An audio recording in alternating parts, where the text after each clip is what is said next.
So fight fire with fire to show that a scientific approach to the Christian truth claims would vindicate the Christian truth claims of rationality.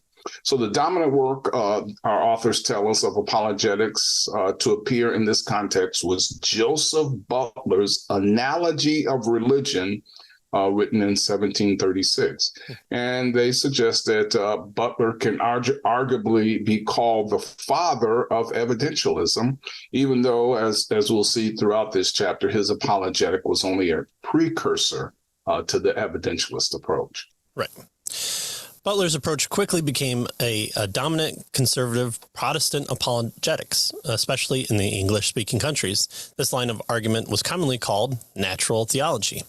William Paley, who lived between 1743 and 1805, presented a classic statement of this theistic argument in his Natural Theology.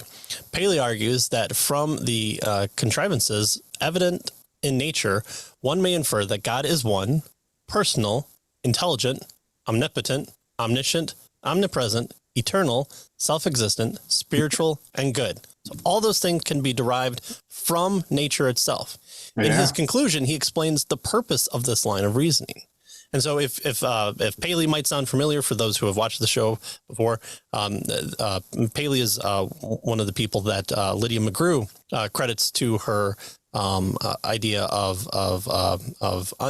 undesigned coincidences. And we talked about her book, Hidden in Plain View, where she credits Paley for that line of apologetics. And so that's an internal look at Scripture and showing an evidentialist approach of saying these two authors at two different times in two different places talked about things that would line up and match that were undesigned, that they didn't collude to, and that actually informs more of a truth claim to them telling the truth. So if Paley sounds familiar to audience of this show, then we've talked about it there as well. I'll include her interview below in our information.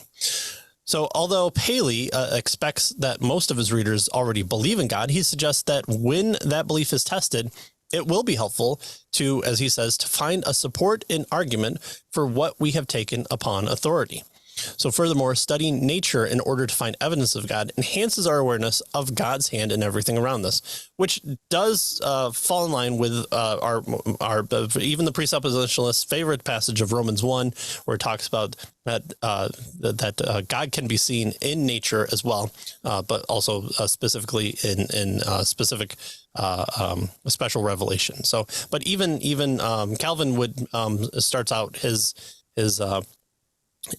institutes by talking about the sense of God as well. And so for evidentialists, they tend to view this sensus divinitas more as an outward expression first, and then an inward probably second. But here, the Romans 1 aspect for all these different aspects of God, what Paley is saying, can be noticed just by observing nature as well.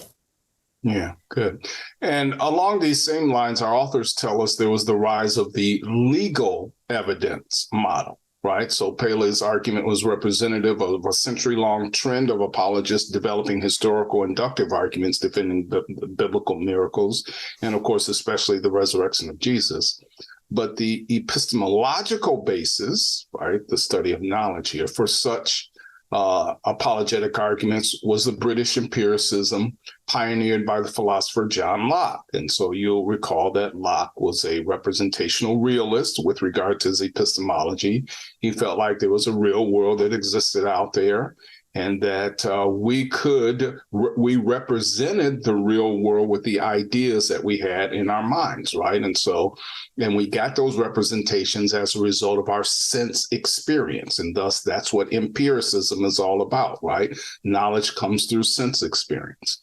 And so Locke's own approach to apologetics was classical. In fact, our book tells us in form, right? The two-step approach. But apologists after Locke often applied his empiricist approach to general knowledge to the defense of Christianity. Right.